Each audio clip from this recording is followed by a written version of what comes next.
राधे राधे सभी को। आज हम आपको बहुत प्यारी कहानी सुनाएंगे।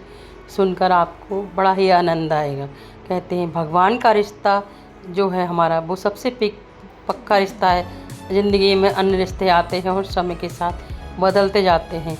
ऐसी प्यारी कहानी है। चलिए कहानी शुरू करते हैं। एक बस में बहुत सारे यात्री सवार कर रहे थे। तभी कंडक्टर ने देखा वहाँ पर एक पर्स पड़ा हुआ था। कंडक्टर ने आवाज़ लगाई, भाई ये किसी का पर्स गिरा है, बताओ किसका है। सब लोग अपनी जेब टटोलने लगे। तभी एक सज्जन बोले कि बेटा ये पर्स मेरा है। वो 50 से ऊपर बड़े वृद्ध थे। तो कंडक्टर ने कहा कि आपका पर्स है, कैसे मानूं। उधर कंडक्टर ने पर्स खोल के देखा तो एक 500 का नोट और एक भगवान कृष्ण की फ़ोटो लगी हुई थी। वो सज्जन बोले, बेटा इस पर्स में, मेरे पर्स में एक भगवान कृष्ण की फ़ोटो और 500 का नोट है। तुम चाहो तो 500 का नोट और पर्स ले लो और फ़ोटो मुझे दे दो। तो वो कंडक्टर बोला, फ़ोटो तो सबके पास हो सकती है भगवान कृष्ण की, इसमें नई बात क्या है। तब वह सज्जन बोले कि बेटा चलो मैं तुम्हें एक बात बताता हूँ। ये जो कृष्ण भगवान की फ़ोटो है मुझे मेरे पिताजी ने दी थी। जब मैं पढ़ाई कर रहा था तो मेरे पिताजी ने मेरे पास आए और आकर बोले, बेटा देख दुनिया में कोई साथ दे ना दे, लेकिन भगवान कृष्ण हमेशा साथ देते हैं। तब मैंने उनकी फ़ोटो ले पर्स में रख ली। मैंने वो फ़ोटो पर्स में रख ली नीचे और अपनी फ़ोटो ऊपर लगाई। कुछ दिन बाद मुझे एक लड़की से प्रेम हो गया। मेरे माता पिता ने उसके साथ शादी करा दी। अब मेरी ज़िंदगी में वो मेरी पत्नी प्रमुख थी। अब मैंने ऐसा किया कि भगवान कृष्ण की फ़ोटो और नीचे कर दी अपने माता पिता की फ़ोटो, फिर अपनी फ़ोटो, फिर अपने पत्नी की फ़ोटो लगा दी। इस प्रकार इस पर्स में ऐसी फ़ोटो रख दी। फिर कुछ दिनों के बाद हम दोनों की फ़ोटो इस प्रकार रख दी कि जिसमें पहले सबसे नीचे भगवान कृष्ण की, फिर मेरे माता पिता की, फिर मेरी पत्नी के साथ मेरी फ़ोटो थी। उसके करीब ऐसे ही मेरे पर्स में ये रखी रही भगवान कृष्ण की फ़ोटो। फिर उसके बाद में कुछ दिनों बाद मेरी एक संतान हुई। पहली संतान मेरी बेटा हुआ। मेरे पिताजी, अब मेरे पर्स में फ़ोटो ज़्यादा होने लगी, इसलिए मैंने क्या किया, अपने माता पिता की फ़ोटो और भगवान की फ़ोटो निकाल कर एक पुराने बक्से में रख दी और सबसे ऊपर अपने बेटे की फ़ोटो, उसके बाद हम पति पत्नी की फ़ोटो और फिर अपनी फ़ोटो मैंने लगाई। अब मेरे ज़िंदगी में सबसे प्रमुख मेरा बेटा था।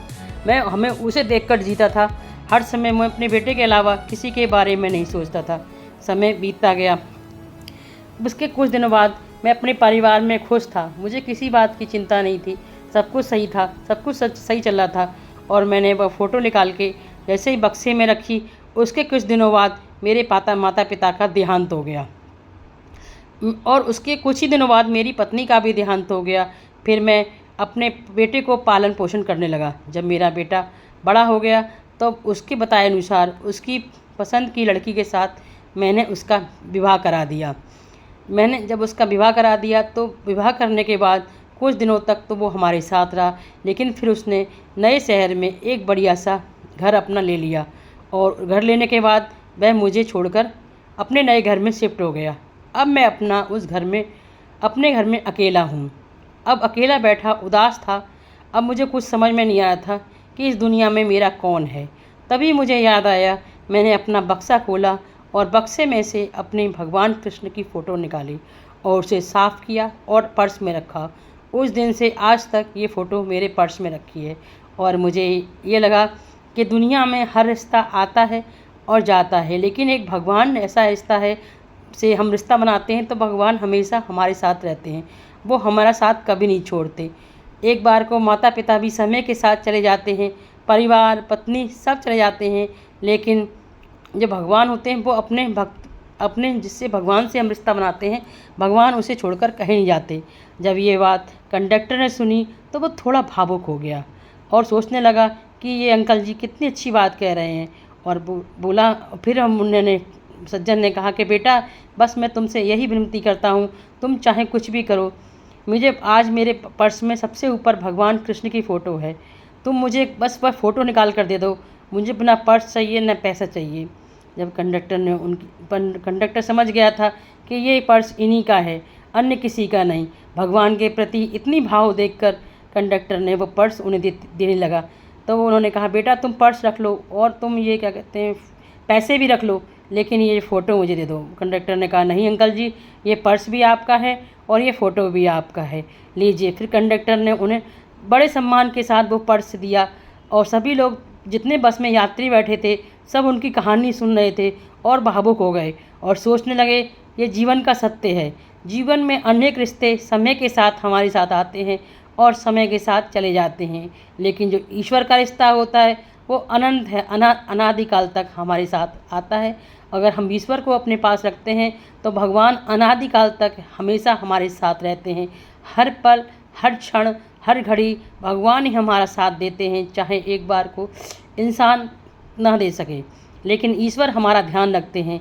जब कंडक्टर ने ऐसी उनकी बातें सुनी, थोड़ी देर बाद उनका स्टॉपेज आ गया। वो अंकल जी ने कहा, बेटा अब मेरा स्टॉपेज आ गया है, मैं गाड़ी से उतर के नीचे जा रहा हूँ। तभी बस स्टैंड पर आकर गाड़ी रुकी। वो अंकल जी गाड़ी से उतरकर चलने लगे। सभी उन्हें देखकर नतमस्तक हो गए और सबको प्रणाम करते हुए, राम राम, जय श्री कृष्ण करते हुए वो सज्जन गाड़ी से उतर गए और वह दुनिया को ये संदेश दे गए जाते जाते कि सबसे पक्का रिश्ता ईश्वर का है। ईश्वर के अलावा कोई भी रिश्ता हमारा पक्का नहीं है। आपको मेरी ये कहानी कैसी लगी? अगर पसंद आई तो मेरे चैनल को सब्सक्राइब कीजिए, लाइक कीजिए, शेयर कीजिए। अगर सब्सक्राइब कर लिया है तो धन्यवाद, नहीं किया है तो कर लीजिए। ऐसी प्यारी प्यारी कहानियाँ आपके लिए लाते रहेंगे। राधे राधे, जय श्री कृष्ण।